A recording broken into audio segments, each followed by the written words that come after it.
Hello, everyone, and welcome back to another episode of the podcast, The Way Out is In.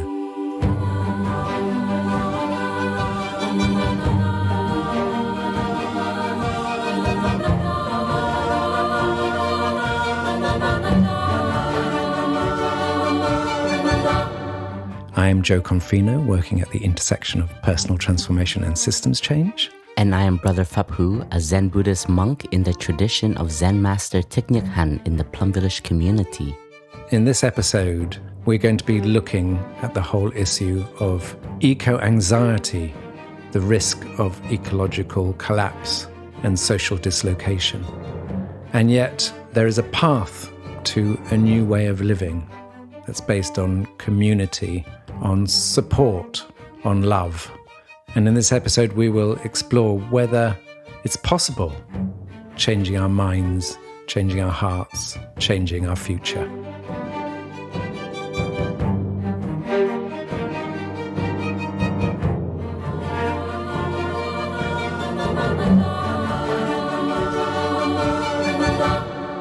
The way out is in.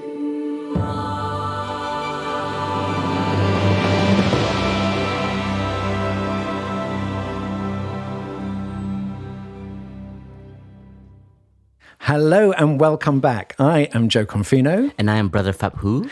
And we are today sitting in the sitting still hut of Thich Nhat Hanh, so where he used to live in Upper Hamlet in the southwest of France.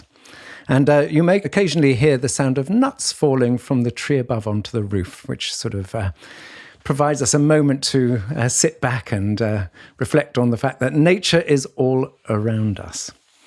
So, Brother Phap Huu, today we are going to be talking about the need for what people are referring to as the new paradigm, which is the fact that the current system we live in, the current way we live, the current way we think is leading to extraordinary ecological damage. It's leading to disastrous climate change. It's leading to social dislocation. Basically, we are heading very much in the wrong direction. And everyone realizes if with business as usual, if we carry on in the same way, that our very foundations of our civilization are at risk. So today we're going to talk about how do we make this shift from this old system to a new system? How do we cross this chasm to a new world? And brother, with us we have a very special guest. Do you want to introduce him? Yes, today we have Brother Phap Linh, Brother Spirit, joining us for our podcast. He has been a monk for 13 years in our tradition, and he's a very close brother to me. I've actually been on a lot of projects and trips with him, and Brother Phap Linh is also a musician, a composer. And if you go on YouTube and watch some of our chants, such as the Namo Valo, Namo Valokiteshvara chant, you will see him playing the cello. And brother, let's not forget that he actually created the music for this podcast. Exactly. So thank you, brother. And he will be joining us to give his insight on this topic that we will look into. So, Brother Phap Linh, with no further ado, hello and welcome. And how about you introduce yourself and your journey towards the practice and towards the community here in Plum Village? Yeah, I'm happy to share a little bit about my journey to monastic life. I guess partly because I think it connects with today's theme. I want to share, I'm not going to share my whole story, but a kind of aspect of it which is in relationship with what we're sharing about today, which for me is the kind of transformation of my view of reality from a kind of very rational scientific approach. I really kind of took refuge in science as a teenager as being like, this is going to be the sole source of truth for me. This is how I determine like what is real, what is not real, what is important, what is not important. And so I really took that on board and kind of relied on that. Having very early on, I think probably age 6 or 7, I rejected all forms of religion, and I kept finding contradictions in the Bible and stuff. And anyway, it's not to say that I was right or wrong, but I had a very logical approach to things, maybe a little bit simplistic. And I was, I thought that was how I was going to determine how to live, by relying on science. But then when I was 18, just maybe, I think 2 days after my 18th birthday, my mother passed away suddenly from a brain aneurysm. And it was a total shock. And it took me a while to realize, but I think what I discovered was that I had nothing to rely on. I had nothing. And in a sense, our whole family, we had no religious practice or tradition. There wasn't much to bring us together. Although, we have a very loving family, but suddenly we had no way to handle the immensity of what had happened, the loss. We had no tradition, we had no ritual, we had nothing to bind us. And especially for me, I was left feeling very numb because I kind of stuck to this belief, which is, well, the person is equivalent to basically the activity of their brain. And when the activity of the brain ceases, then that's that. There's no person anymore. So what are we, what's the big deal? And it was very cold, like my attitude. And I think the reality of that was that I was feeling a lot, but I couldn't handle it. So I covered it up with this kind of hyper-rational intellectual approach.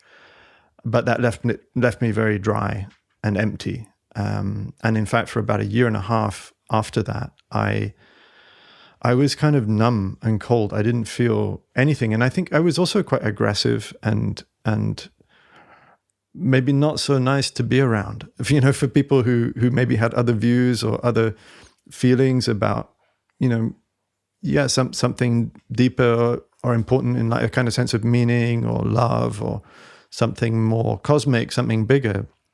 I would destroy that. If I ever encountered those, I would take it apart with logic and reason. And it was pretty violent and not very kind, and also not very wise, actually. But it was, I guess, my own self-defense mechanisms kicking in, although I didn't think of it as that at the time. And so I was actually in a kind of depression without knowing, and I couldn't feel anything. But some part of me, and I feel very grateful that is the case, some part of me was still searching for something else, for another way to live, another way to deal with these huge questions of life and death and, love and what is meaning and purpose and all these things.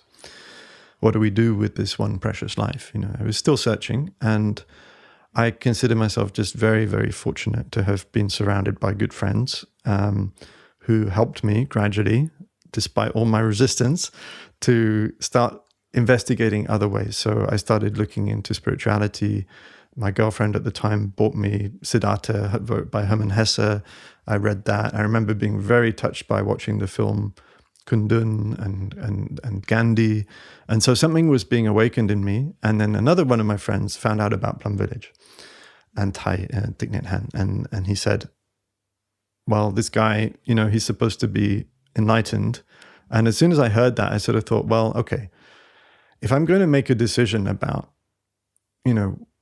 whether this is real, whether there is such a thing as spirituality, or whether there's only kind of just atoms and molecules bouncing off each other according to physical laws eternally till the end of time without any meaning or purpose, it was one or the other for me. Either there's a magical spiritual world, or there's just particles and physical laws and chance and total meaninglessness, which, by the way, is the very widely espoused view right now. And we have to acknowledge the reality of this view, whether it's consciously held or unconsciously held. Many, many, many people, when you get down to it, that's what they think is going on, that there's kind of just no meaning or purpose to anything other than what we maybe invent or create as human beings. But ultimately, it's just all random and chance and total meaninglessness. That's a real story that we tell ourselves nowadays. And I was telling myself that story. And I guess why I think that's important is that it has an effect that's a very powerful story, and it changes how we show up, what kind of things we do, how we speak, how we think, what we believe, how we are with each other, what we think is important.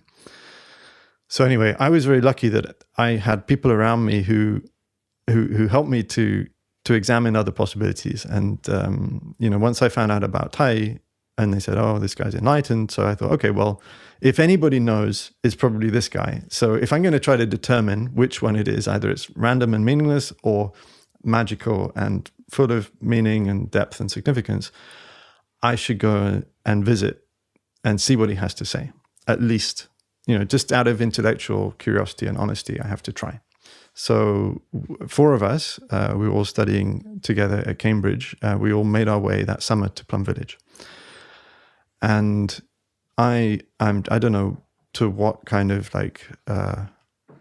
ancestors or past conditions I can pay gratitude and respect, but I am just so lucky and fortunate that happened, that I, for whatever reason, encountered this tradition, this stream of wisdom that has been flowing, for thousands of years, and I could just run into that, find myself here, and be exposed to that. And I resisted, I fought, I was sitting there in the Dharma hall trying to refute every single line, every single thing that TWOII said. I tried to fight with it, tried to find some flaw, some chink, some kind of something I could resist. But it was, the image I have is it was like fighting the ocean. The waves coming and you try to stop it, but it just, boom, it just goes past, and you try to stop the next one, boom. It was like that. I couldn't find anything to fight with, actually. So at some point I had to stop fighting. But I still had my doubts. So I remember, I had a very kind of powerful transformation in that retreat, and I was able, I think for the first time in 18 months, to get in touch with my grief about my mother's death, and to start to reconnect with her and to experience her as still being in my life, and still being in me and not being totally lost. So that was amazing. We could go more into that, but I think, in terms of my skepticism and this sort of seed of separation and individualism and the sort of scientific rationalism, I still had this question in my heart, which was, are these guys for real? These brothers and sisters, it all looks very nice, in the summer. They're all very peaceful and they walk slowly and they smile and it all looks great. But I bet as soon as I turn my back, as soon as the summer retreat is over, I bet all of this stops. I don't think they can live like this all the time. There's no way. I didn't believe it because I felt challenged by it. And so some part of me wanted to say, it's fake. And I think that's because maybe I felt fake, and I was struggling to find a kind of authenticity. So I didn't want to believe that other people could be deep and authentic and real and sustain that. So actually I checked. I tried to check. I left after the end of the summer retreat. I stayed the whole summer retreat. And then maybe like a week later, I came back randomly. And we're not supposed to. The Plum Village is supposed to be closed, but I wanted to see. So I came back, and because I was thinking, I'm going to catch these guys out. It's not going to be like the same. But it was the same. If anything, it was even more peaceful. It was so beautiful, and like the spirit of harmony of the brothers and sisters, and just seeing how they were kind of at play, because they were in their lazy period. They were relaxed and at ease and just hanging out together and playing volleyball. But it was so beautiful and so genuine and so deep. So then my life really changed, and I began to rely on Plum Village. I came back every 6 months, at least, twice a year for a retreat, maybe a week or two. And then gradually that started getting longer and longer until, my partner and I started coming for retreats together. And then those retreats got longer and longer. And eventually we were just, we kind of couldn't resist anymore. We realized we have to give our whole lives to this. And so we both ordained. We both became, monastics. So, brother, I want to pick up on one element of what you said, because I think what you described is actually a good metaphor for what we're discussing today, which is you talked about feeling numb. And, when I look out in the world, I also have that sense of, there's that a great Pink Floyd song, Comfortably Numb, that people, that at some deep level, people are recognizing that the world is changing and that we need to change the way we live and our view of the world. But actually, most people are very fearful of that and are hiding behind, what capitalism allows us to do, which is to hide behind all sorts of pleasures and distractions, whether it be sort of films or gambling or sex or whatever. And I'm just wondering what your sense is of, since you experience yourself, of that numbness, because we'll get on to talk about how do we actually create change, but talk to us a little bit about what that numbness and whether you see that in society in general. Yeah, I think this is a very important thing to reflect upon, which is a kind of a sense of being overwhelmed by the scale of the challenge that we face collectively and individually, and a sense of powerlessness, and then the terror that comes from that, which, because it's so hard to face, and because maybe we feel alone with that, then the easiest option and the readily available option, thanks to all the various ways that we have at our disposal, is to avoid, to procrastinate, in a sense. I think we're in a stage of collective procrastination with climate change. And of course we can blame and we can point the finger and say either it's the corporations or no, it's the governments, or and then the corporations turn around and say, no, it's the individuals. The individuals need to do more and it's up to everyone. And everyone's pointing the finger at everybody else. But really it's a kind of collective procrastination. And I think it's very directly linked to our emotional state. If we are not able, if we don't find ways to face that fear, to face that despair and feeling of overwhelmed, and not just, I don't mean just face it intellectually, but I mean actually feel it in our bodies, in our hearts, and without being reckless, right? We don't want to traumatize ourselves and just go into shock, but to know, to have the skill and to learn how to feel without being overwhelmed, how to feel in a way that is able to embrace and to transform those feelings. And then they actually become the fuel for our action. So that's, I think, one of the biggest things that I've experienced in this tradition, and what I feel I've received from TWOII, is this insight of the connection between the suffering and the transformation, or the liberation.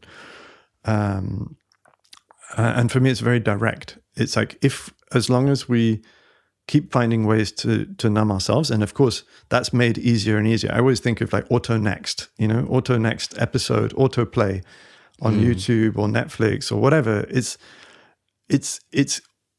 always going to be easier to follow the path of least resistance and just let the next episode play, until you find yourself, falling asleep at the screen, having binge watched, I don't know how many episodes of whatever it is, rather than to stop, to say no, to say stop, because to say stop means that those feelings are then present, and that's hard. So what I think is interesting is to start to learn that we actually have resources, we have ways to meet those feelings, we have ways to transform those feelings, and to not be alone with them. And that's, I think, the power also of our community, to find that we can be in that process of holding, of embracing the pain and the fear, and we can do it together.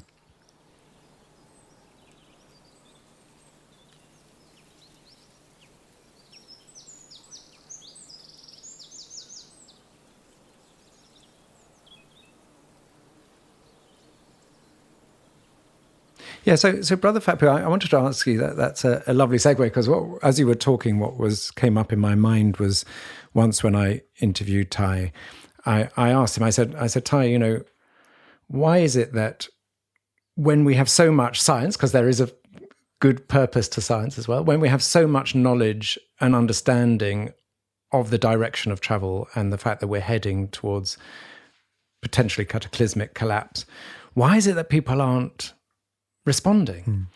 And he said very simply, people don't know how to deal with their individual suffering. So how do you expect them to care for humanity or for the earth herself? And I remember Phap Huu, and so this is the question, because I wanted to ask Thai a question and I forgot to ask him, so I'm going to ask you. Which is, I heard him say that and I sort of completely got it, and then I thought, coming back to your point, Phap Linh, that to someone who's maybe a single parent, who's living in trying to bring up 2 kids with very little money, who's and of course that there are lots of people like that, but even people who have privileges, who are in proper families, but people live very, very busy lives. There's 101 things to deal with. How do you expect people to sort of shift from this very, very busy life to suddenly, as you say, Phap Linh, stopping? I mean, it almost feels difficult to do. How do people stop, Phap Huu? First of all, come back to your in-breath and out-breath. That's very basic, but that's the fundamental practice in our tradition. If we want to stop, we also have to start to look at what is our priority of happiness. We all can have 1,000 things to do, but like what Brother Phap Linh mentioned, but if we look back at our life, which is not permanent, we're of the nature of impermanence, and we start to really come home and ask ourselves these questions. It's like, how is my heart today? Where are my impacts? Am I able to share something to someone that I truly love, to let them know that I am here for them? Like, these are very simple questions, but in meditation, what we do, part of our practice is to reflect that not on other people, but on ourselves. So if we start to see that, there are fundamental questions that I still haven't looked at, then it allows us to stop, because that becomes important for us. And the world that we live in today is so fast-paced. It is so, it's like a huge vacuum that pushes us in one direction. I remember walking in Tokyo, and our tradition is like, wherever we go, we have one style of walking. That's our deepest aspiration, and that is walking meditation. And we were walking down the streets. We were a group of 4 monastics. And as we were walking, suddenly we matched the pace of the people without even knowing that is happening. And thankful to one of my sisters, she stopped all of us and she said, brothers and sisters, we have become this fast-paced energy without even knowing. We should come back and take refuge in our steps again. And for me, that experience really stayed with me, because like you said, we all have so many things to do. We have jobs, we have missions, we have projects to accomplish, but we can lose ourselves in that. And what the practice allows us to do is to not lose ourselves. And that starts by stopping. And this is so important, because even as a monk, we can fall into the realm of striving for something, and then we're not free. So a part of our deepest aspiration as monastics, and I think not just monastic, but for also lay people, I think for you too, Jo, is to become more freer each day. And that is enlightenment, to be free from all attachment. Like we're not striving to a happiness, but we enjoy the path, because the path is happiness. We have this notion that we have to accomplish to receive happiness, to arrive at success, but then we bypass all of these beautiful moments in the present moment. And I think this is when we start to coming back to the word being numb, because we're being numb by these concepts, these ideas. And I just want to give my 2 cents on this too, because even living in the community, which I have, is one of my greatest honor, and being surrounded by such love and such support. But I also have to be responsible for my individual connection, my individual practice, my individual aspiration. Because I remember there was also a moment when I was really struggling on my path, and I had a lot of questions. Is this for me? Like, do I want to finish my whole life as a monk? And I was procrastinating on and on each day. And the beauty of living in the community is we call this the Sangha eye, meaning everyone sees each other, and we start to identify, my brother or my sister is suffering. And we try to find a skillful way to be there for them, to support them. But because I was so numb by my own suffering, I didn't allow their love to come in. And I had a moment when I had a breakthrough. I started to recognize that I am the one pushing myself away from my brothers and sisters. And they're doing is saying, brother, I'm here for you. Would you like to have a cup of tea to share? And sometimes even our idea of support, we get caught in it because we think, oh, nobody understands me.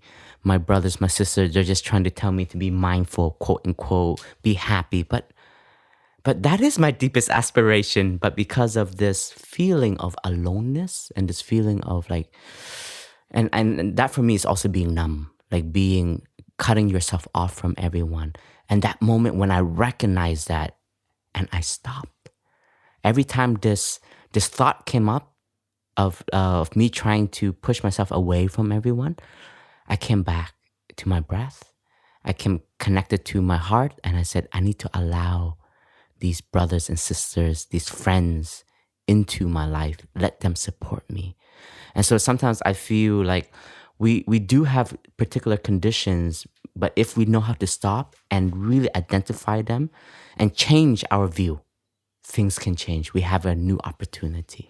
So that's really interesting. And so I wonder, Brother Phap Linh, I want to ask you a conundrum. Because Brother Phap Huu, you talked about striving and about the importance of stopping.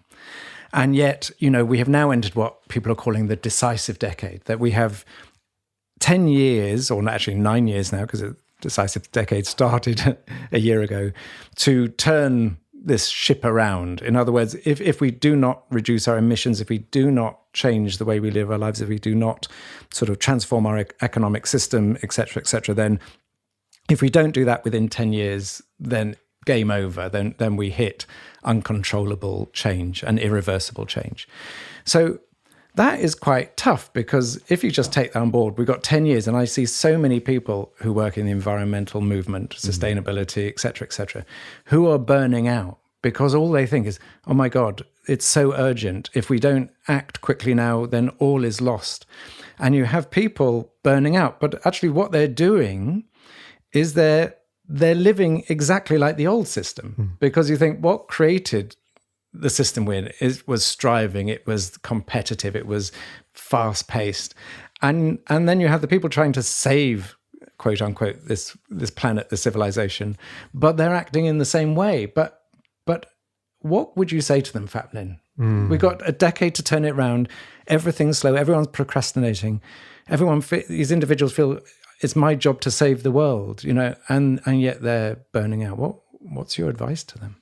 I would say dare to feel. We have to have the courage to feel what we're feeling. And when we do that, then to take the time to take care of whatever it is, which is going to be, to some extent, panic. Right? I mean, that's the feeling. The feeling is overwhelm, is terror, is panic, is despair. And we need to have some courage to allow that feeling to be there. And I'm really talking about how that feels in your body. Like right now, as you're listening to this, wherever you are, whether you got it on headphones or you're in your kitchen or whatever it is that you're doing, going for a walk, or sitting down somewhere, just take a moment to actually feel how you're feeling. Like in your body, is it tight? Is it open? Do you feel your connection with the earth? Do you feel some sense of pressure, of anxiety, of nervousness? Do you feel like there's something that has to be done right away?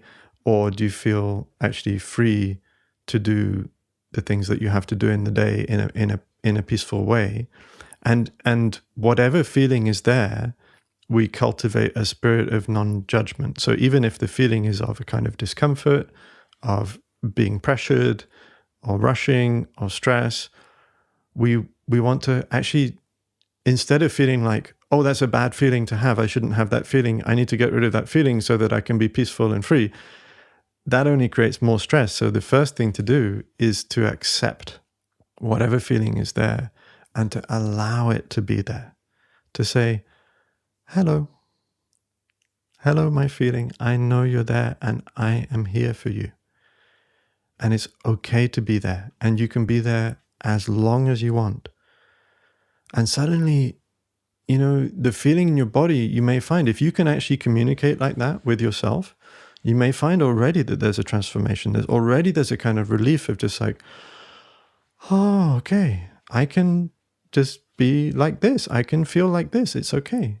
I don't need to be something other than what I am. I don't need to feel something other than what I feel.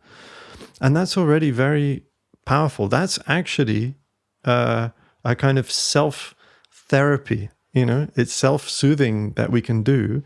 And you're not wasting time, it's not like less important. It's actually what gives you the freedom to be able to do what you have to do. Because mostly, we have the information. We know the science. We know what we have to do. We know what we have to not do. Like that's actually pretty clear. And there's a very broad consensus on that. But why are we paralyzed? And for me, obviously there can be different responses to this question, but for me, a big part of it is this inability or this fear of being with these genuinely overpowering, overwhelming, terrifying feelings. And there's no judgment in that, because this is what I face too. Like it's genuinely hard. So, I think, when we look at the broader situation, we can identify 3 kind of broad categories of action that need to happen. So there's obviously stopping greenhouse gas emissions, or reducing and stopping, reversing. So that's called mitigation, right? And then there's adaptation, which is adapting our infrastructure to deal with a disrupted climate, with increasing temperatures and so on. But the third part, which is increasingly, I think, being recognized as important, and that's what I think we're really talking about today, is helping people to deal with the chronic stresses, the toxic stress and the trauma of the knowledge that we may be facing the end of our civilization. And that is intimately connected to mitigation and adaptation. We won't do the mitigation and adaptation unless we take care of number 3. And it's not to say this is more important than that, or this has to take priority. Obviously, we have to do everything. That's part of the problem, right? There's no question that we have to stop emissions, and we have to, prepare and do the adaptation that we need to do. But I think we shouldn't underestimate, and we shouldn't forget the third part. And that's where I think, if you're listening to this podcast today, you can kind of give yourself a moment to thank yourself and say, oh, there's a connection between this thing that I'm doing now, which is actually taking care of myself, learning how to check in with my feelings, learning how to calm those feelings a little bit if they are difficult, overwhelming feelings. I'm learning how to handle my fear. I'm learning how to face it. I am actually investing in this third part, which is a very real part of our collective strategy as humanity to transform the situation. So for me, it's really, really important to paint that picture for people, because sometimes, I guess it's a question. It's like, do I have time to do my sitting meditation today? Do I have time to go for walking meditation? No, I have to answer my emails. No, I have to write this policy brief. No, I have to, edit this essay for that collection that's going to be published, or, whatever it is that we're facing, whatever it is that we have to do. It's very easy for other things to seem like a higher priority. But I think when we can remember that every single drop that we can put in the bucket of mindfulness is going to increase our zone of freedom, is going to increase our capacity to notice when a difficult feeling is arising in our body and mind. When anxiety is coming up, we're going to see it coming. So you have more time. It's not like it's there and it's pushing you and you're acting without noticing what's pushing you. You get to see it because you've put energy in a little bit, maybe 5 minutes, 10 minutes every day. You paid attention to your steps on the way to work. You made that commitment and you've invested. And when you do that, what happens is that in the difficult moments, you have that little bit of extra time, extra freedom, and you notice that energy coming up, you see it coming, and you can go, I see you. That's mindfulness. That's mindfulness. It's saying hello, saying, I see you coming. I know you. You're my old friend. And I don't have to be pushed anymore. I've been pushed my whole life. All my ancestors have been pushed. My whole society has been pushed. And now I have the freedom. I have the power to say stop. And that's amazing. Stopping is not a small thing. It's like there's a freight train of habit coming down at you through the generations of, no, just do the next thing because that's more important. It's very strong. So you have to have an equivalent or greater strength to be able to say no, to be able to say stop. It's a courageous act. It's an act of resistance. Exactly.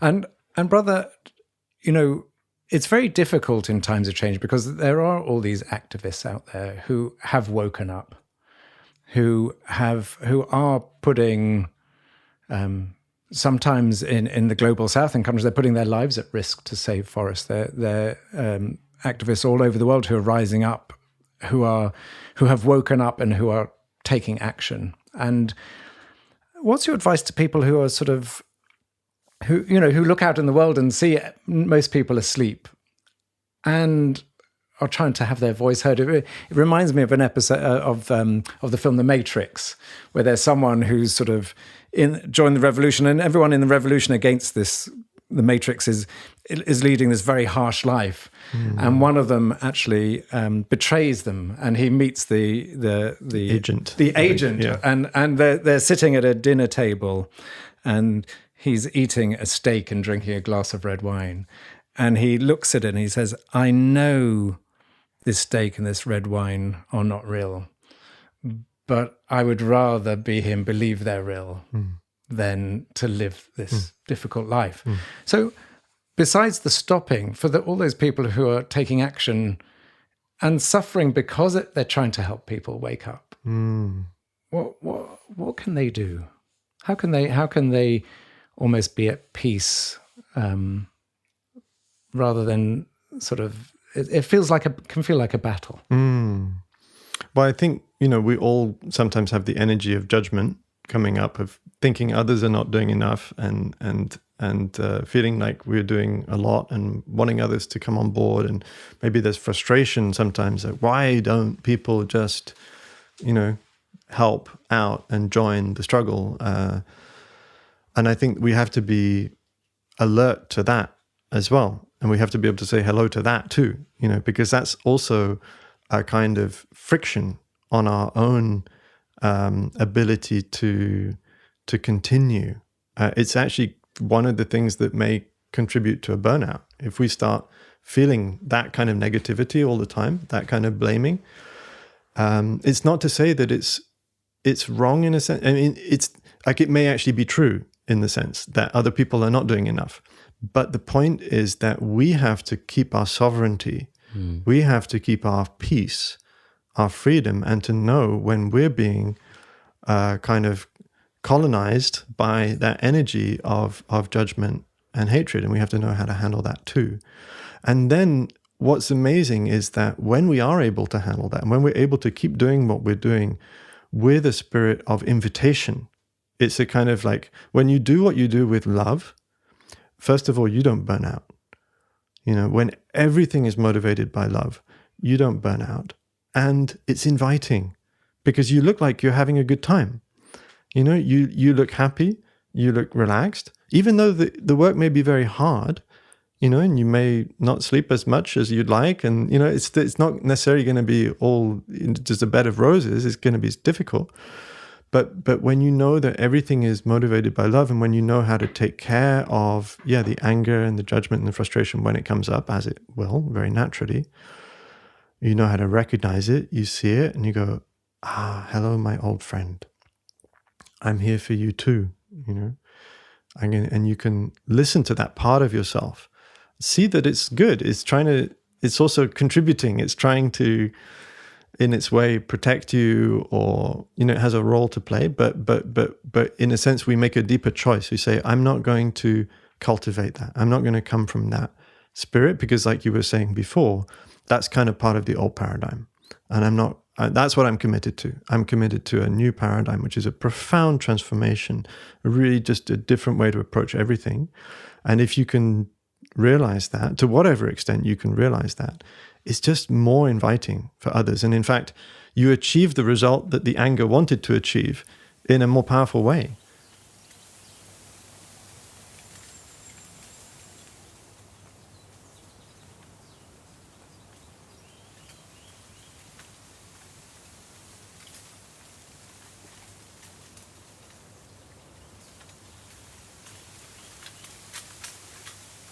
Brother Phap Huu, I want to talk a bit about sort of how people change their minds. So, and the reason I ask that, I've been attending the sort of Davos World Economic Forum for the last 10 years, most of those years. And the shift amongst all these leaders is that they say, actually, it's not about just doing things differently, but we need to change our minds. We need to have a shift in our mindset. But they say that, but they very rarely achieve that, because they say, yes, we need to change our minds, but they don't really know how to change their minds, because they're so fixed into a straitjacket of a system, especially, you know, whether business leaders, political leaders, but people in all sorts of areas, they tend to be stuck in their tramway, because we need this profound change in our views. Well, can you talk, because one of the sort of key sort of aspects of Buddhism is to have right view. Yeah. First of all, we have to start learning to come back to oneself. That's the most basic thing, because if we don't know how to come back to ourselves, and then we don't even know what our views are, and we might be living with someone else's view. I think for a lot of us who became monastic, that was a big shift when we came to the community, a retreat, and we started to see, wow, there's another way of living. There's another way of talking. There's another way of interacting. People are smiling here. Like, you know, like outside, like if somebody is like smiling to you, you'd be like, dude, don't look at me like that. Right? Like, but then when you come to an environment where this is not just a teaching, this is a reality, that change starts by the human body, by the environment, and then it would change in the view. So I feel this is really important. So this is why I am here in Plum Village, is because it's not just the teaching, it's the living. And that is so important. And I think this is where our teachers and Master Thich had a very big impact, which was he saw that the way of life is to be more compassionate, be more loving, meaning to have more understanding. And through this energy of compassion and understanding, he was able to move forward to teaching the way. And he met so many obstacles on the path too. And I'm sure he had moments of anger, moments of frustration, but he trusts in the ability of awakened nature in everyone. And nothing is lost when you are moving forward with that energy. So I see that to change the view is to be mindful of your mind. What comes up in your daily life? So there's meditation, there's a whole spectrum to it. And there's many ways of practicing. And for us, fundamentally, we always connect to our breathing because our breathing is a very clear bridge that can help bring our mind home to the body. But there are moments in your meditation, you can practice like you're sitting at the bank of the river. Your mind is like a river. It's going to flow into many directions. And sometimes you have to start looking at your own mind. What is it that comes up in your mind? You will start to see pattern. If you are someone who is caught up in power, you're going to see that your mind's going to start thinking and try to manipulate situation. How can I gain more power? You have to identify that. And this is where the practice of meditation becomes also challenging because you start to see yourself more clearly. But like Thich Phap Linh have shared, it's like, be brave to feel your feeling. And here it is also, be brave to see what your mind is producing. But then once you see what your mind is producing, you see the roots of it. And this is the Four Noble Truths of Buddhism. To only change and to have transformation is you have to come to the root of it. So then you start to look at how you live your life. What is it that I'm doing that nourishes this view? And if you see the root of it, then you see a way out of it. But seeing is not enough, which is the fourth noble truth, which is harder, is now you have to walk the path. You have to change your way of living. And this is, for me, this is where real transformation happens. And we talk about global scale, but in the Dharma, we always say peace in oneself, peace in the world. And it means that if we want to achieve transformation outside, we need to start with ourselves. And this is so important because our action can become the teacher. Our action can become the leading. And we live in a place, in a world that information is very accessible now. And this is our blessing, thanks to the internet, thanks to social media, etc., and so many different platforms. But we can also be addicted to just views. It's like, because I can talk about it with you too. But then, like Thich Phap Linh said, but then after this podcast, let's say if we go out and we are doing things, buying things that are not needed, and we start to accumulate and harm the earth, then there's no change. Then we'll just be an empty vessel. And for me, what is more important is to do it, to have the feeling of transformation in the here and the now. And I think this is also so powerful in Thai's teaching, is that when we learn to come back to the present moment, we see that the past is here and the future is here. So if you don't start changing in this very moment, we're always going to be waiting. And so I think this is very important to change the view, is learning to come home, see what manifests in our daily life, in our view, what are the roots of it? Do we want to keep nourishing this? That's the question we have to ask. And you know what? Sometimes we're going to find ourselves saying yes, because that feeds our ego, that feeds our pride, that feeds our comfort. And the real change is when we see that this pleasure is not real happiness. That's also when change can happen. So, brother, it's very interesting you say that, because as you were talking, what it helped me to crystallize in my mind was, in all the years I've been in Davos, for instance, I've never seen someone be truly vulnerable. I've never seen any world leader, any business leader talk about problems they were having at home with their family. It's like everyone was talking about changing their mind, but everyone was stuck in their role. And everyone was fearful of coming out of their role. And until we come out of our role, and until we show our vulnerability and open our heart and pull off the armor, then actually we remain part of the problem. And also you picked up around competition. Brother Phap Linh, I'd like to ask you about individualism and competition. Because obviously I think that's at the root of the problem we've got to. And again, I remember when, and I think you were probably both there when Thich Nhat Hanh came to their Houses of Parliament, and he gave a speech to members of the MPs and members of the House of Lords. And I always remember one member of the House of Lords sort of said, well, Thai, the UK political system is by nature conflictual. We sit opposite each other. We argue against each other. We're always trying to point out what's wrong with each other. What do you think of that? And I remember Thai looked at him and he just said, after what seemed like an age, but was probably only a few seconds, he said, does it make you happy? And I always remember that was a really profound moment because it was so outside of the normal conversation. And it feels like increasingly we need to be outside of the normal conversation, not about how do we make people feel less of how do we, it can't be by degree. It has to be like to shock people almost out of their current thinking. But Brother Phap Linh, can you talk a bit about, the cult of individualism?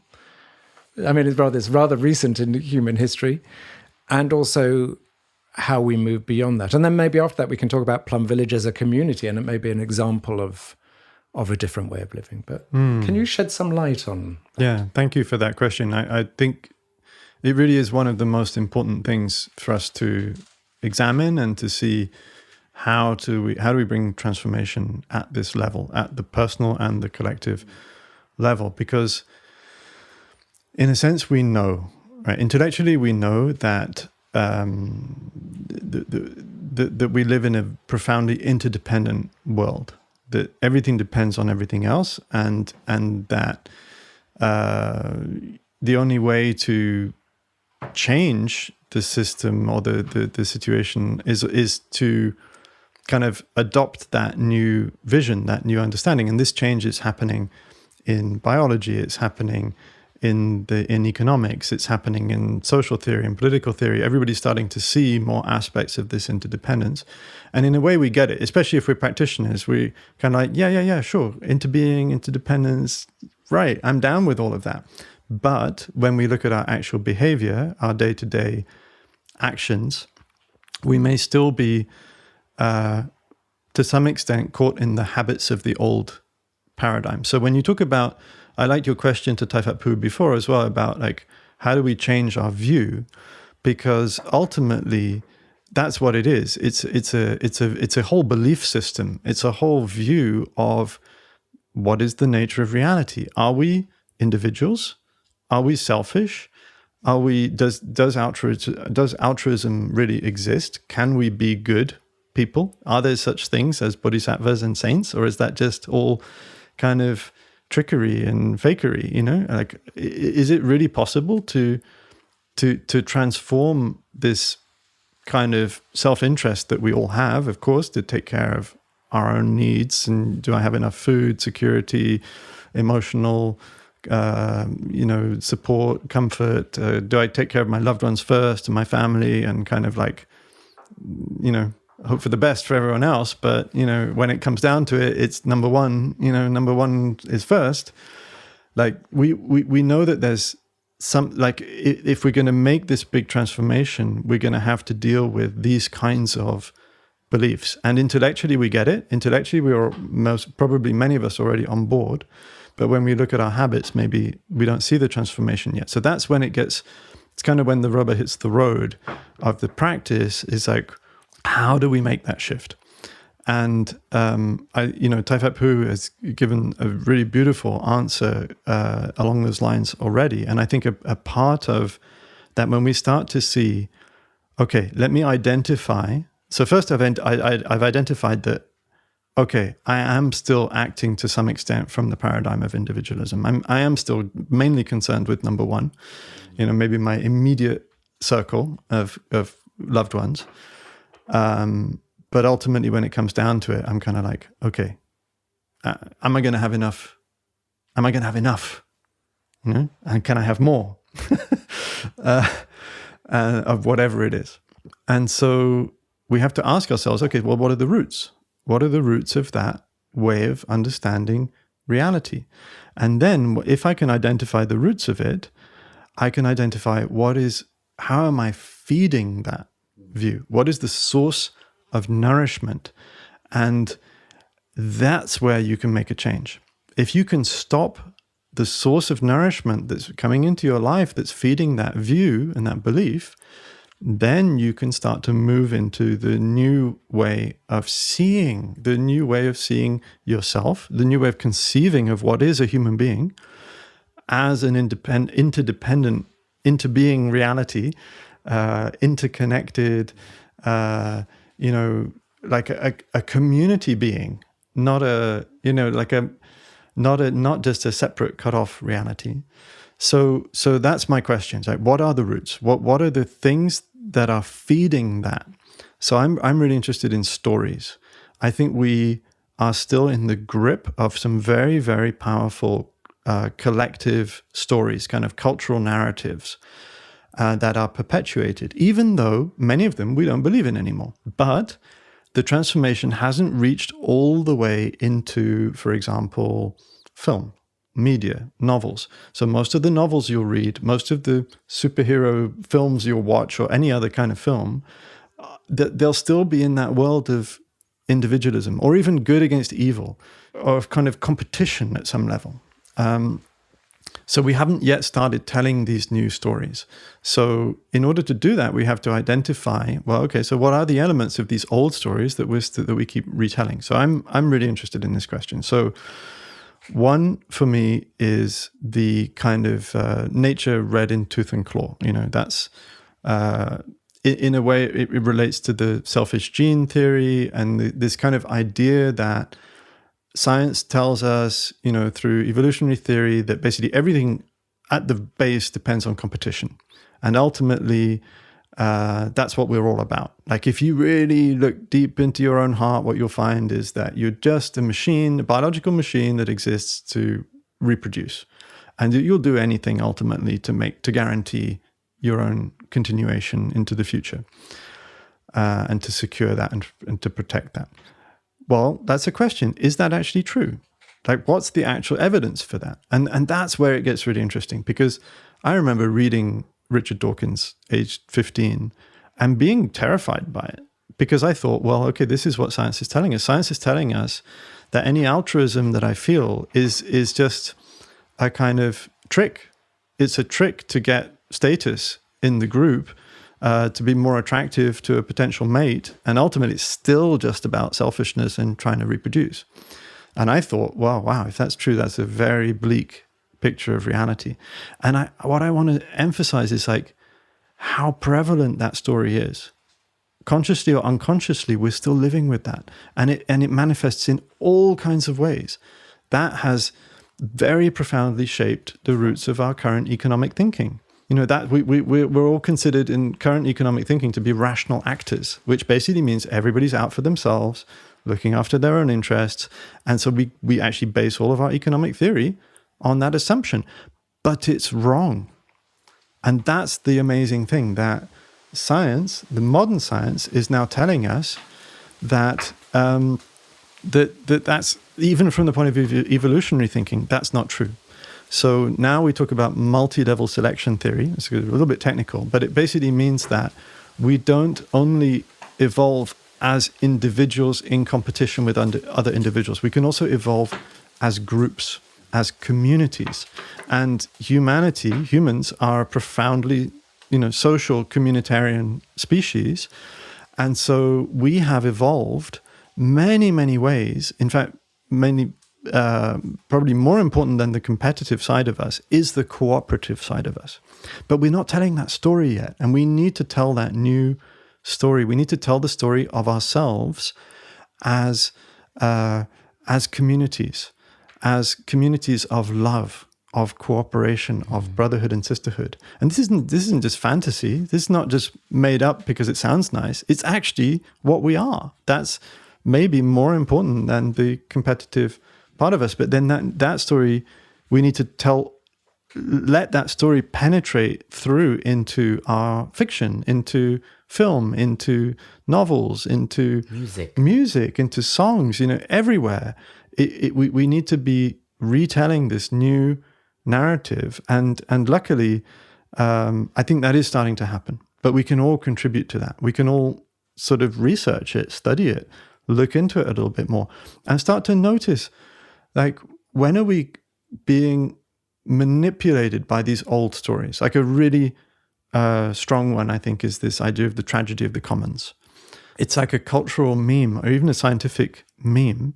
It's an article that was published in, I think, the 60s, 1966, I think, and with that title, The Tragedy of the Commons. And it's one of the most cited scientific papers ever. And it's still cited now, even though what we now realize is that it was based on no evidence.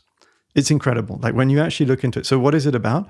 It says essentially that land held in common will be destroyed.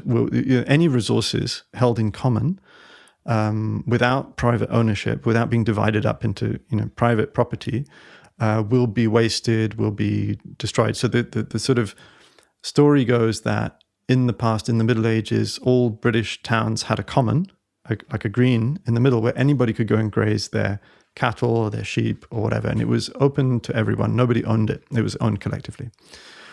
And in the paper, it's sort of like he paints this picture where he says, well, rationally, every cattle herder would just think, well, I can increase my flock.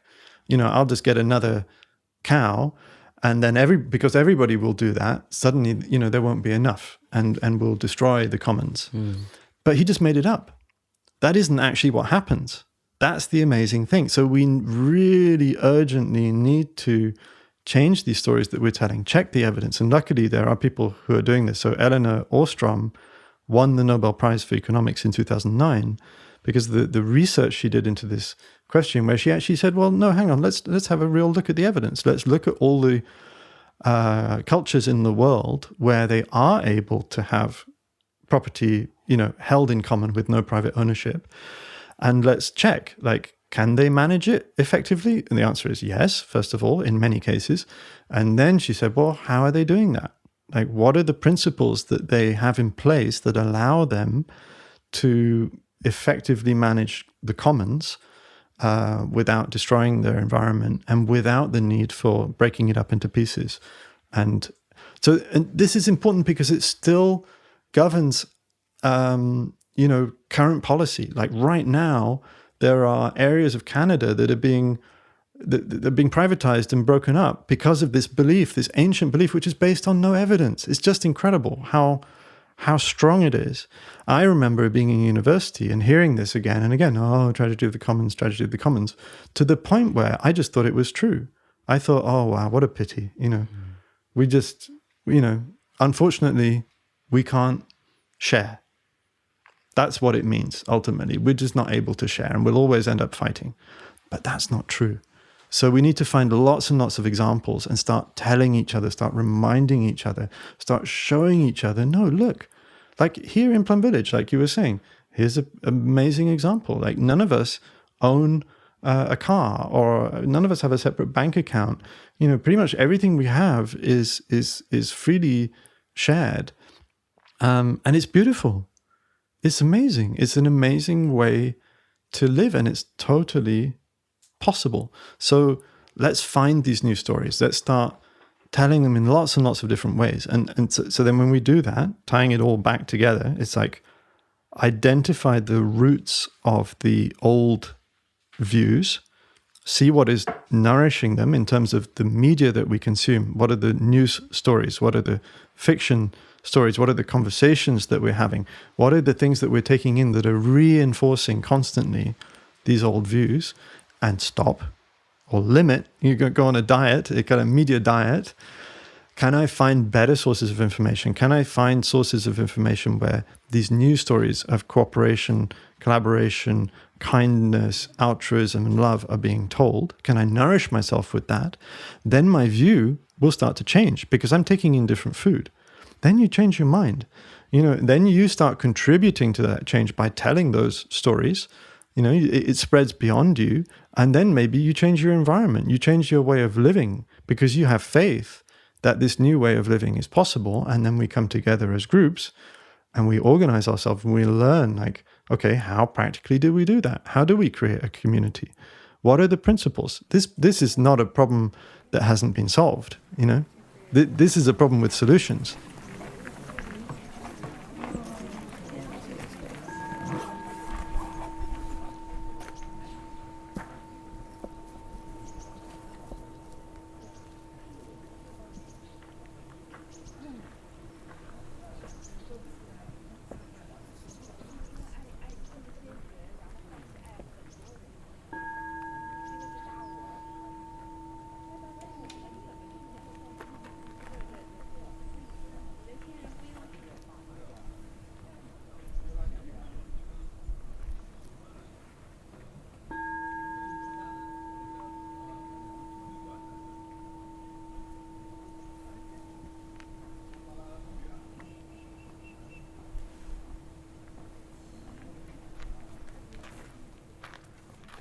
Brother Phap Huu, as Brother Phap Linh says, Plum Village is maybe a good example of that. And I want to ask you a couple of things around that. One is about what are the principles that have allowed Plum Village to succeed. So if we say that we want to move from individualism to more community, what are the basic tenets of success? But first of all, maybe if you come to Plum Village for the first time, or it can look quite boring. I mean, compared with this sort of world outside, which is full of exciting. You can jet off on a holiday. You can go to the movies. You can go night clubbing. You can go out for a nice steak and chips and actually I shouldn't be talking about that. But go down to the pub and have a few pints and go home and watch Netflix and etc. etc. I mean, it looks very exciting. And it's very diverse, and you can keep doing new things. Then you come to Plum Village, and you tend to do the same things, and it's you're not engaged in that. Is it boring, brother? or is it just that it's coming with a different view? It's definitely a perception, and I have to say, my life is not boring. Humans, we all have our own stories. We all have our experiences, and living together is so enriching. I only finished middle school, and after that, I didn't go to high school. I didn't go to university, but everything I've learned is by living in this community. We can also say that Plum Village, for me, speaking personally, has been my education also, my upbringing. And through all of this experience that I've lived in this diverse community, it has given me so much flavor. And it is not boring at all.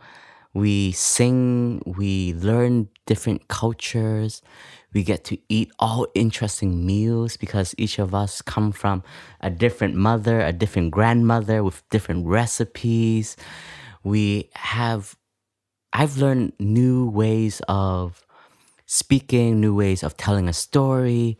I've learned about different behavior, what that means in this culture, what it means in our culture. And then also another aspect, because I became a monk, was learning this beautiful tradition, this beautiful monastic tradition, which goes way back to 2,600 years.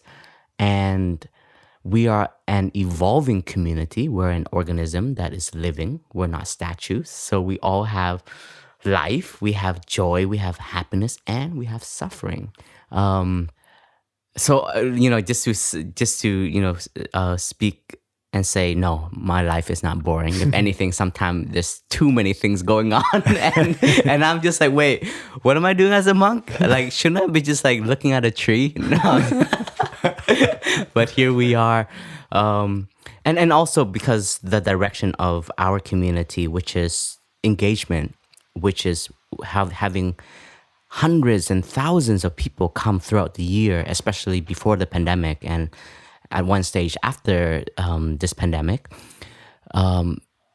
people coming, bringing life, bringing the world here, educates us also. You know, when I listen to people's stories, that also gives me insight knowing what suffering is. And that, therefore, because I've learned from that, that means I don't have to suffer like that because I've seen a different way.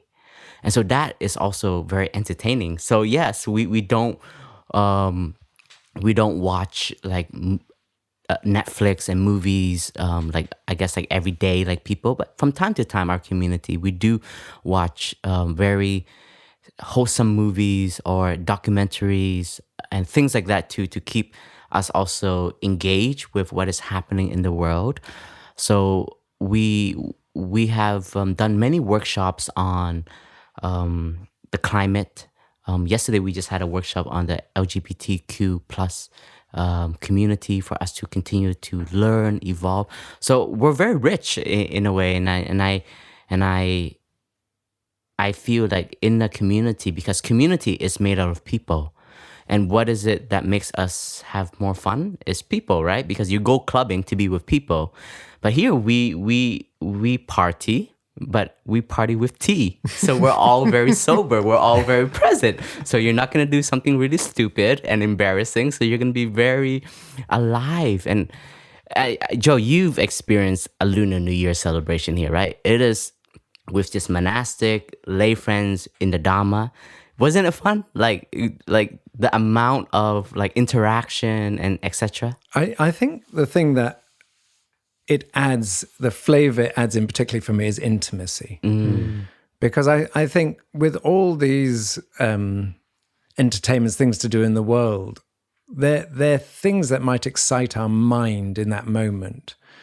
But often at the end of it, it leaves us feeling empty. Whereas I feel here, there's a deep intimacy that really, I feel like, you talk about tea, it's like infuses who I am. And it allows me to see myself more deeply because it's more real.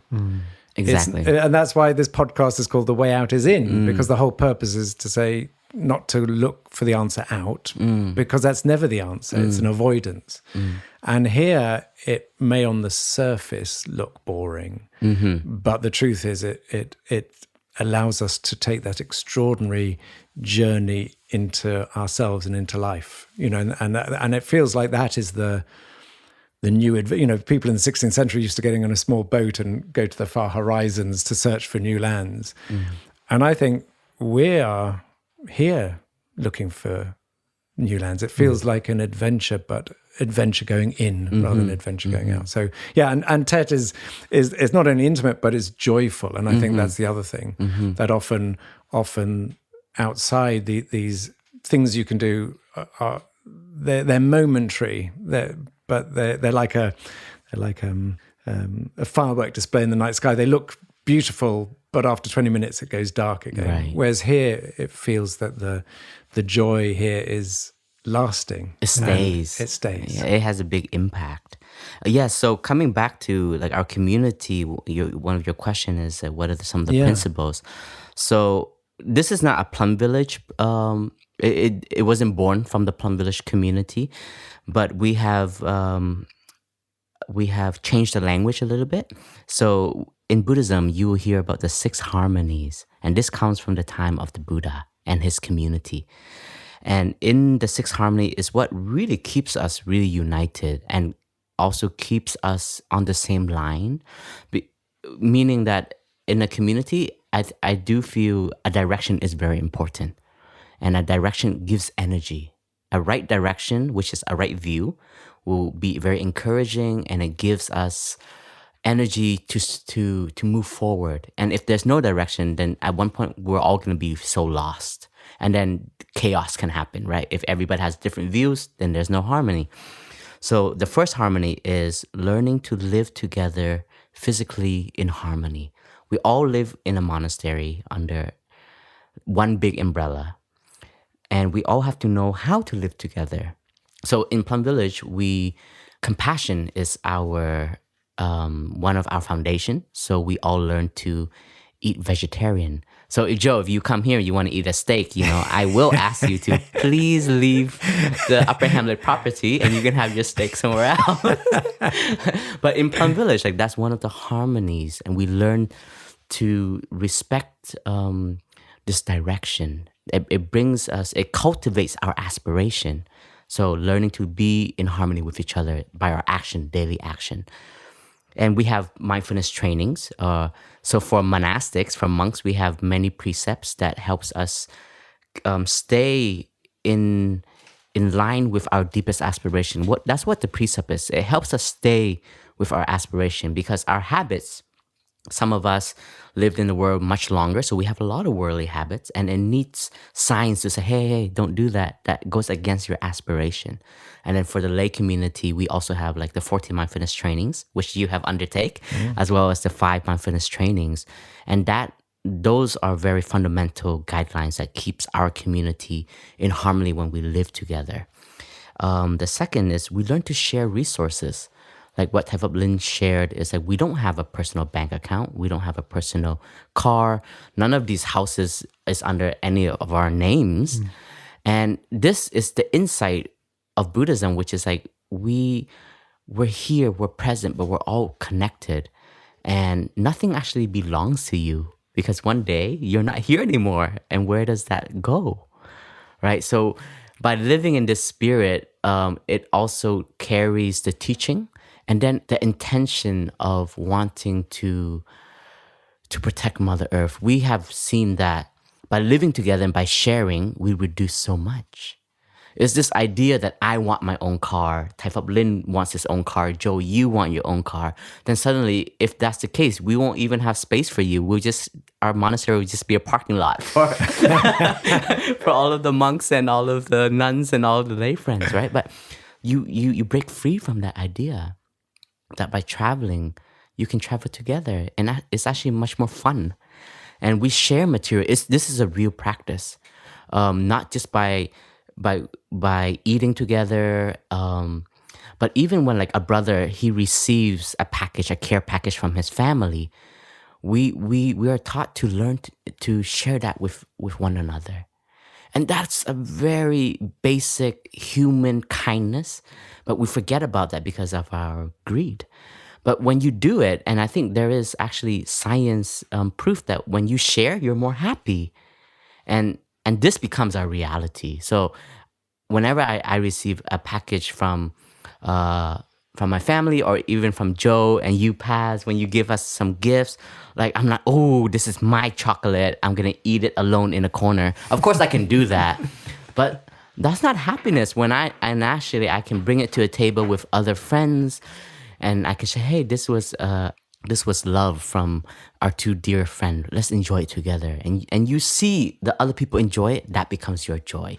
So you learn to share not just material, you learn to share people's happiness. You learn to share people's suffering. And suffering here doesn't mean you suffer, Joe, and I have to suffer with you, but I suffer, I know you suffer, and I want to support you. So we're slowly breaking barrier of individualism. And this is a practice. And like what Phap Linh shared, when he was sharing, I was reflecting and just seeing, I still have a lot of habits that goes toward that story of individualism. I want to be the hero, da-da-da-da. And one of the cool thing about Plum Village monastic training, and this is very important for us in the spiritual world, is that as we grow in our path, we start to develop some kind of power, some kind of authority. And if we can get sidetracked and lost in this. But one of the beauty here is we teach together. There is no, many people have asked me, so after Thai passes, our teacher, who's the next Thich Nhat Hanh? I said, nobody. Thai has told us very clearly the continuation of Thai is the community. So each and every one of us will be his continuation. Each and every one of us will share this responsibility. And that's the power of community.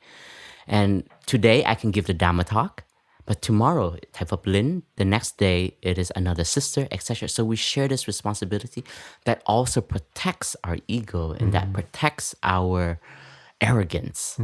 And what I love about it is like after, I give a Dhamma talk for, let's say, the community. It could be a big community, it can be a small community. But after that, I join the community in walking meditation. I join the community in eating together. And it's this image that we have in Plum Village. It says, learn to go as a river. Be a drop of water in the river and don't be that drop of oil that can't penetrate into it. So all of our activities is directed towards that spirit. But we have to be reminded of this because our habits are strong. These stories that we have accumulated from past centuries, past years, decades, are in each and every one of us. Sometimes I recognize my own ambition. I'm like, wait, if I accomplish that, what do I get?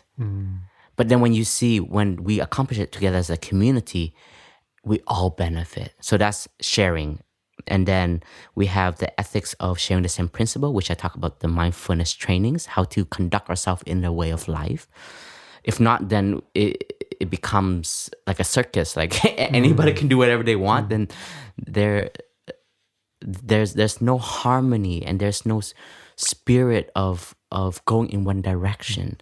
So this doesn't mean that we don't allow you to have like openness and things like that. But there are some guidelines that help us to make sure that we're not being sidetracked.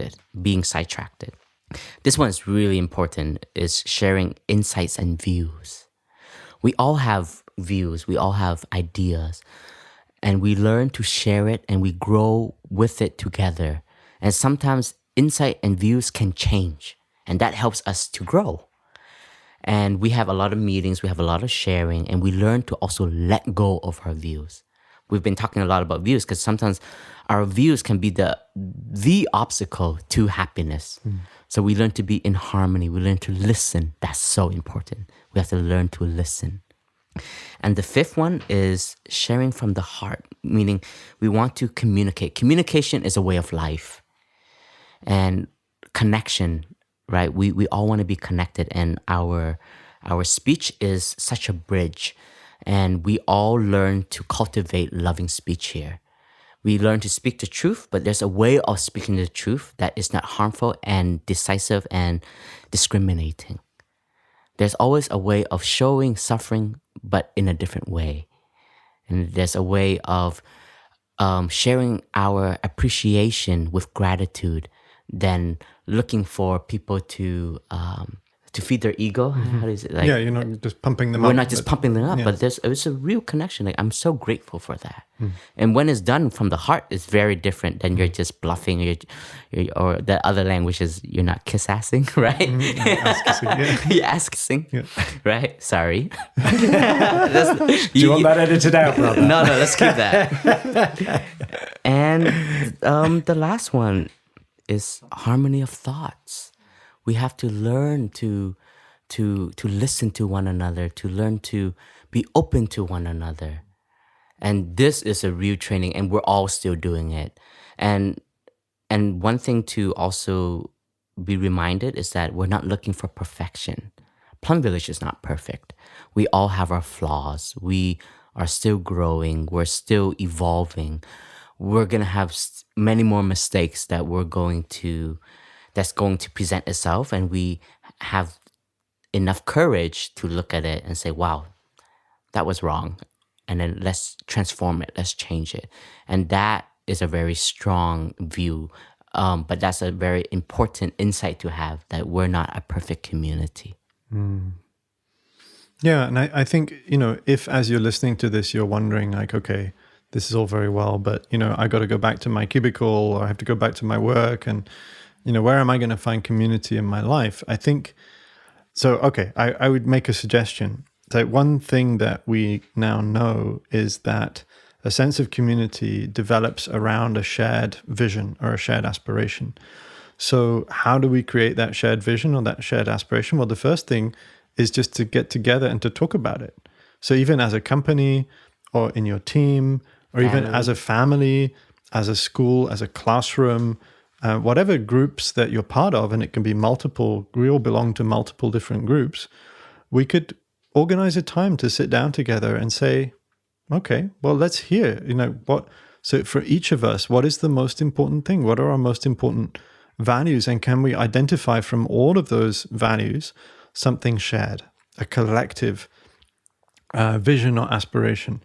And then we make a kind of commitment to that, to helping each other to realize that. And that's very powerful. We really can kind of come together around that. And it can just feel very good. We feel less isolated. We feel more connected to each other. And what I love about this new kind of vision of how we can be together, how we can understand ourselves, our interconnected selves, is that there's still space for individuality. It doesn't mean that we all just become photocopies of each other and it's all just conformity and, walking in step. That's the amazing thing. So for example, when you hear, I remember when I first encountered Plum Village and I heard about the 5 mindfulness trainings, the 14 mindfulness trainings, the 250 precepts of the bhikshus, I was kind of like, oh my goodness, that just sounds like totally regimented conformity, there's not going to be any space in that. But what's amazing is that when I look at my brothers, we have 250 precepts, right? But we're all so different. Yes. We're so diverse. I might not even share affinities necessarily with a brother. We might have totally different interests. And yet I can look at him and say, wow, I know that we have this deep agreement around our ethical principles. Like we share fundamentally this sense of what it is that we want to cultivate in this life, what is important, what are the things that we're going to do, what are the things that we're not going to do. And that's amazing because I can feel completely connected to somebody that in fact, otherwise I might not share much not much affinity with. We just don't maybe not have the same interests or hobbies or things that we want to study or investigate, but we still share that. And what I want to say is just there's so much freedom. Like when I can look at somebody and know, okay, we are practicing the same precepts, we're cultivating the same kind of ethics, then I feel it's like automatic connection. It's very freeing, actually. And then I can allow that person to be themselves, and they can allow me to be myself. But we can still feel connected without having to be identical.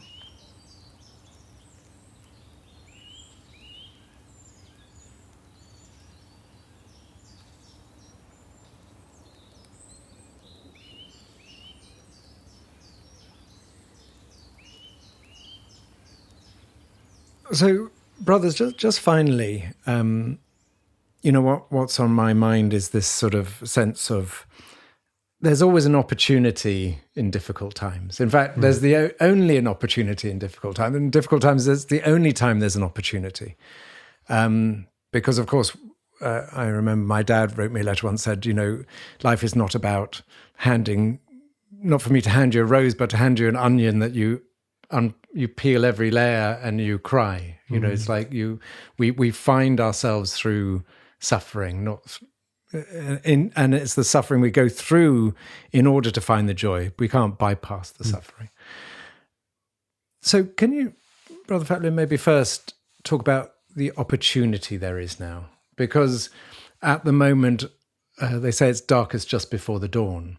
And we seem to be at this crossroads where if we don't have what Thai would call a collective awakening, we are very, very likely, and Thai talks about it, and he talked about it before most people do, but now it's become almost established understanding that we are heading for a catastrophe that is, even if we can intellectually think about it now, is unimaginable in terms of the suffering it will create. And there's this opportunity that this time will turbocharge this change into this new paradigm. So I don't really know what my question is, Brother Phap Linh, but one aspect of it is, have you sat with collapse? And is it possible to sit with collapse? Because it's the pain and suffering will be so extreme that we can't even begin to understand what that would look like. And also, have you sat with the new paradigm being part of this world and part of the mainstream? So the answer is yes and yes. I suspected so. And the notion of the collapse, I feel like I've been sitting with that my whole life. Since a very, very young age, I was intensely aware that we cannot continue to live as we are living. I used to feel physically hurt by just seeing roads and cars and trees being cut down and the pollution of the environment and animals being killed. Even as a very, very small child, I was always kind of making trouble for my family, trying to stop them from using the car, or I would refuse to get in a boat if it was a boat with an engine instead of a punt or something, or a rowboat. I would make things very difficult for everyone. And I think that's true for many people, especially now, people who are in their teens or in their 20s. We're all growing up with this knowledge. It's right there. It's right in our face. We're all feeling it. And so, I, as a teenager and growing up in my 20s, I used to have dreams regularly of a kind of apocalypse, of a flood or fire, or just kind of like, it's all going to come crashing down. And that kind of obsessed me for a while. And I was like getting a little bit into the prepping as well. I remember like stocking up in my grandmother's garage with, food that would last for years. And I was like, we got to be ready, who knows when it's going to come. And, One of the first survivalists. I know, it was a little bit nuts. Maybe I read too much science fiction. But and then as a practitioner, as a meditator, I started to see like, okay, so we all face old age, sickness, death, and loss and separation. This is like one of the very basic contemplations of a Buddhist practitioner, the 4 remembrances. And the point is that that's not morbid. It's not like depressing to think about your own death. It's energizing because it makes you realize the preciousness of this moment of what we have, not just, me, my body, my aspirations, my wishes, but each other. It makes you look around, and you look into the eyes of your loved ones and you see like, wow, they're really there. They're there now. And so how could I not treasure that, knowing that it won't always be so? You look at a tree and you know that, I remember sitting in this hut with Tai, and he looked out and we have this beautiful view of the forest, and he pointed to it and he said, in 20 years, is that still going to be a forest, or will it be a supermarket? And I was just kind of frozen, like, am I supposed to answer? Am I supposed to say something? I don't know what I'm supposed to do. But I was just looking at this beautiful view. And then he turned to me and he said, it depends on you. And that's not, that should give us energy, because it means that we can still do something. It's not too late. And so, like, when we look at our own death, it can give us energy and we treasure the preciousness of what we have. But also when we look at the death of our civilization, the end of our civilization, it's the same. Because, of course, we know that it can happen, and ultimately it will happen. Sooner or later, all civilizations come to an end. That's just in the course of things. Whether it's in 100 years or 1,000 years or 1,000,000 years, who knows? But we have to kind of metabolize that. We have to let that in and sit with that and know that. And then it means that we start to treasure everything we still have all the beauty in terms of our institutions, our art, our culture, each other, our communities. There's so much that's good in our society, in all our different cultures, in the multiculturalism, in the diversity. There's just so much beauty, and it's so when you know that can be lost, you want to save everything that you can, and anything that you can save is saved. That's the amazing thing. There's this beautiful story about, a girl walking along the beach and all the starfish have been washed up by the tide. And she starts, she goes and she picks up one and she throws it back in the sea. And then she picks up another one and she throws that one back into the sea. But there's millions of them. And so her friend says, why are you bothered? There's no way, you can't save them all. And she says, yeah, but I can save this one. I can save this one and this one and this one and this one. And we can do that too. There's so much that we can save, and so that's what it means to me, that contemplation. It's not a morbid thing; it's an energizing thing. It gives me energy. It motivates me. What was the other part of your question? Well, whether you've sat with us being in the new paradigm we want to create. Yeah. Okay. That it actually exists and we're looking out at it. Right. So what does that look like? Yes, that's right. It's to do with the insight of into being. Like like I said before, we get it intellectually, we get it. But I invite you to do a little exercise, because I think we're still stuck in the story of individualism. I'm me, you're you. You're outside of me, I'm outside of you. Ultimately, we're separate. Yeah, sure, we're kind of interdependent and we're kind of interconnected. But really, when you get down to it, come on, we're separate. So I'm very interested in seeing how we can challenge that and starting to feel, not just know, but to feel the interdependence. So I once asked a group, I've done this with several groups. It's a very nice exercise. You sit there, you pair up, and you ask, so one member of the pair is going to listen, and the other one shares. And I asked the one to share, the person who's going to share the most inspiring and joyful thing that happened to them in the last week, thing that gave them the most joy and enthusiasm. And the job of the one who listens is to be completely indifferent, not to feel anything. Mm-hmm. So the question is, are my feelings mine?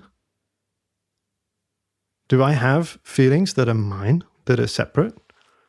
Right? So if that's true, if I'm just me, then I could sit there, I can be completely blank, and I will be untouched by your joy, your enthusiasm, your inspiration.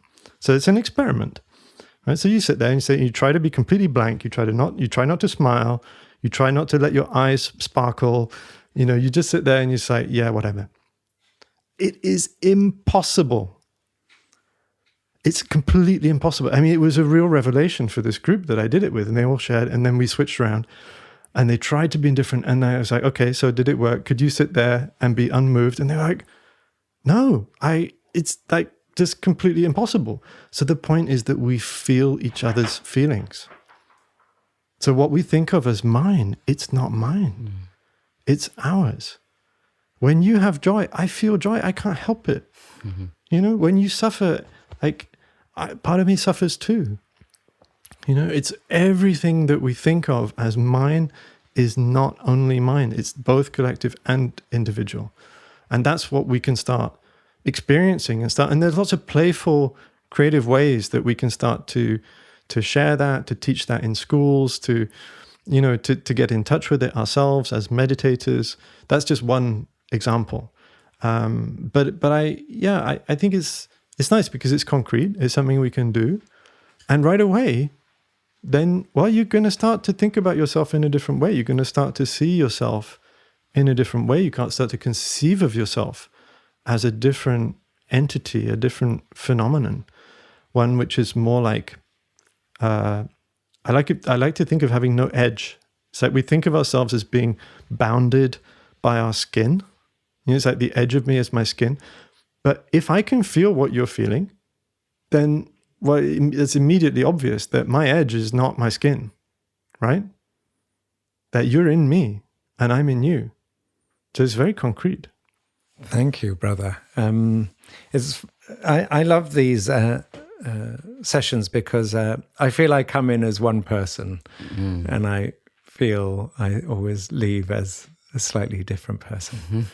So, Brother Phap Linh, thank you for sharing your insights. And I feel you've been sort of working with this for so long, and so it's lovely to be able to come and synthesize that learning and to share it in such a clear and beautiful way. So thank you for joining us today.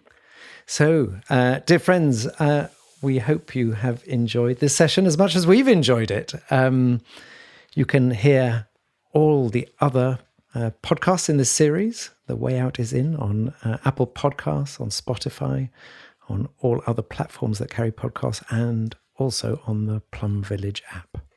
And this podcast was brought to you by the generous donors of the Thich Nhat Hanh Foundation. If you would like to support future episodes of the podcast and the work of the international Plum Village community, please visit the website www.tnhf.org. And friends, now it is time to enjoy a little bit of meditation. So wherever you are, if you're sitting on a bus, sitting on a train, going for a walk, doing a little chore in your home, if you can allow yourself to just have some moments of stillness and connect to your breath. And today, Brother Phap Linh will guide us in this meditation. Okay, so wherever you are, wherever you find yourself, maybe try to sit down somewhere comfortable, settle into your posture, your feeling of contact with the earth, whether you can feel your feet on the ground, your buttocks on the chair or on a log or a cushion. And just see if you can allow yourself to sink into that contact, feel a little heavier, like you just, maybe you've been kind of holding yourself up, holding yourself together, and now you can just give yourself back to the earth. You don't need to hold anything. Just let yourself be supported by Mother Earth. And then you may notice the movement of your abdomen with the in-breath. The abdomen rises. And you notice that the abdomen falls with the out-breath. This in-breath is the out-breath of the trees. I breathe in the fresh oxygen produced by the trees and the grass, the plankton, all the green things of the earth. What a gift. I breathe out, and my out-breath is the in-breath of the trees and all the green things. I exchange with them my carbon dioxide, and they breathe it in to combine with light and glucose and water to produce more fresh oxygen for me to breathe. My in-breath, the out-breath of the trees. My out-breath, the in-breath of the trees.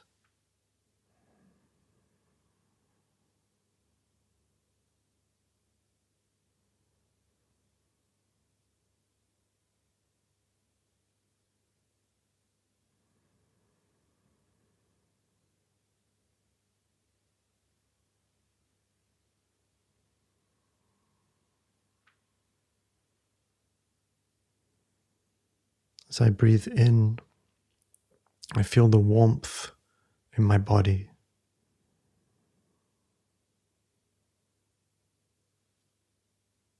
As I breathe out, I see that warmth is an unbroken chain from my mother, my grandmother, my great-grandmother, stretching all the way back through every generation without interruption. Even before we were humans, I receive the gift of that warmth, and I pass it on through my love, my kindness, my smile,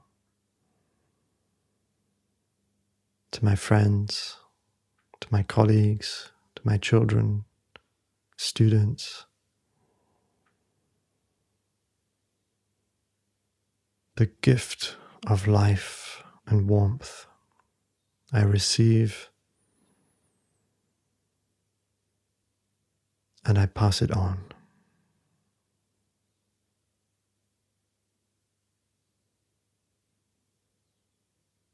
Breathing in all the love that I've been shown. Every example of kindness and love in my family, my friends, my teachers, my society. I see how it nourishes me. It makes me who I am. Breathing out, I make the vow to continue to share that love, that kindness, that generosity. To be an example for those that follow.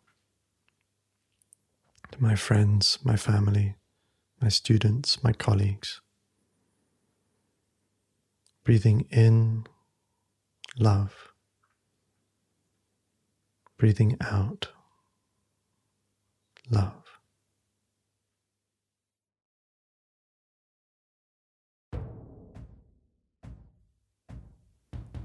You can allow yourself to smile, to open your eyes, to start to move a little bit. You can maybe have a little stretch. Open your eyes, look around, see what is beautiful. Thank you. Thank you, friends. Thank you for joining us. We wish you a wonderful day.